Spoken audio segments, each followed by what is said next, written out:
La fierté d'être irlandais. Ce jour-là, c'est la Saint-Patrick. Un immense cortège et des animations par dizaines pour voir la vie en vert. Alors pas question de parler de crise économique. Tous dans la rue pour le Saint des Irlandais. T'en penses quoi de l'économie? Pas aujourd'hui. Exactement, pas aujourd'hui. Oublions tout ça pour la journée, faut s'amuser.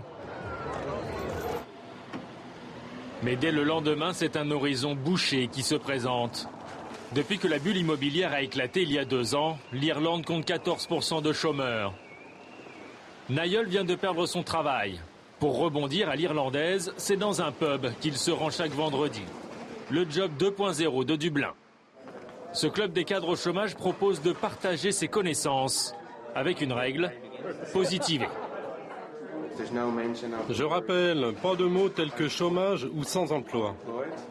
Autour de la table, personne ne compte sur l'État pour retrouver un emploi. Le gouvernement irlandais vient de réduire de 760 millions d'euros tous les programmes sociaux. Alors Niall et ses amis en sont sûrs, pour avoir un job, il vaut mieux se le créer.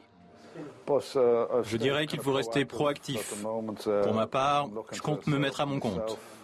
Niall souhaite ouvrir sa société de consulting pour entreprises en difficulté. Il pourra s'établir ici, 2 étages au-dessus. Le pub prête un plateau pour le lancement de start-up. Tu vois, c'est là que se trouvaient mes bureaux, il y a encore quelques mois.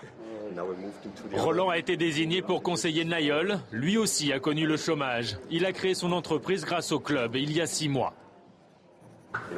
Les grandes entreprises mettent souvent 1 an pour changer de stratégie, alors que ça peut se faire parfois en 1 semaine. C'est exactement ce marché que je vise. Travailler avec ce type d'entreprise. L'entreprise de Roland a moins de 10 salariés et pour lui aussi, la crise est un fonds de commerce. Il a mis au point une application pour smartphone à la recherche des promotions dans Dublin. Comme pour Niall, l'idée a germé dans le pub un vendredi. Le projet a été développé, l'équipe a été formée le temps d'un week-end. C'est arrivé comme ça. Et on s'est dit pourquoi ne pas se lancer et en faire un business. C'est comme ça que J.E. Delio a commencé. Et c'est comme ça que les enseignes de Dublin adhèrent à ce jeu de piste des bonnes affaires. La nouvelle tendance en Irlande.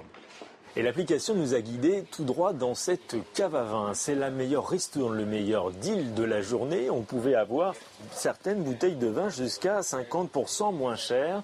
Évidemment, ces micro-entreprises surfent sur le marché anti-crise. Elles ne vont pas résoudre le problème du chômage, mais elles participent à la baisse des prix.